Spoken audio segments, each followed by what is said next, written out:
खडतर रस्ते अवेलेबल आहेत. पाऊस पडून गेला आहे तर पाण्याचा साठा झालेला आहे भरपूर सारा आणि असे पक्षी मस्तपैकी आनंद घेत आहेत आपल्या नयनरम्य वातावरणासाठी. आभाळसुद्धा असं सज्ज झालं आहे. आपल्या शेताकडचा रस्ता दाखवणार होता मला. एक अत्यंत खडतर अत्यंत बेकार असा रस्ता झालेला आहे शेतातला. पण शेतातले रस्ते असेच असतात, त्याला काही पर्याय नाही आहे, त्याला काही आपण सिमेंट कॉन्क्रीट करू शकत नाही आहे. अशा गोष्टी खूप साऱ्या असतात, त्याच्यामुळं आपण काहीच करू शकत नाही आहे त्यांना. तर चला मित्रांनो, आता आपण आपल्या शेताकडे वळायचा रस्ता कसा आहे हे दाखवतो. आपण गाडी स्लो केली आणि आता जातो आपण आपल्या शेताकडे. हे बघा, मी हे हाताने गाडी चालवतोय व्हिडिओ काढायची म्हणून.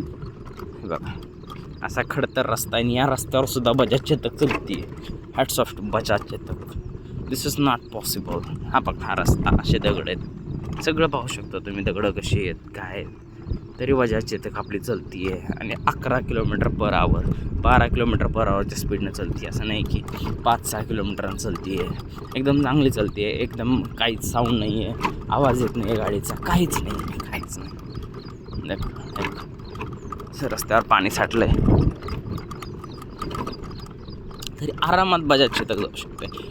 त्याच्यावर तुम्ही 1 पोते 2 पोते माल टाकू शकता, 2 माणसं 3 माणसं बसू शकतात.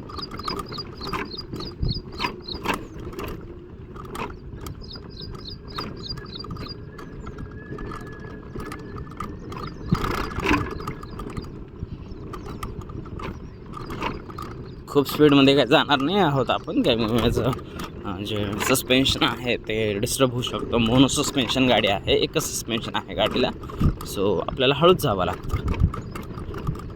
म्हणतात ना लोक, इलेक्ट्रिक गाड्या अशा आहेत, इलेक्ट्रिक गाड्या तशा आहेत, तर त्यांच्या तोंडावर चपराक आहे बजाज चेतकची. आणि फुल बॉडी मेटलमध्ये आहे, त्याच्यामुळे गाडीला काहीच प्रॉब्लेम येत नाही. ते रस्ते अशा रस्त्याने सुद्धा चालू शकते म्हणल्यानंतर तुम्ही समजू शकता की कोणत्या रस्त्यावर बजाज चेतक करू शकत नाही.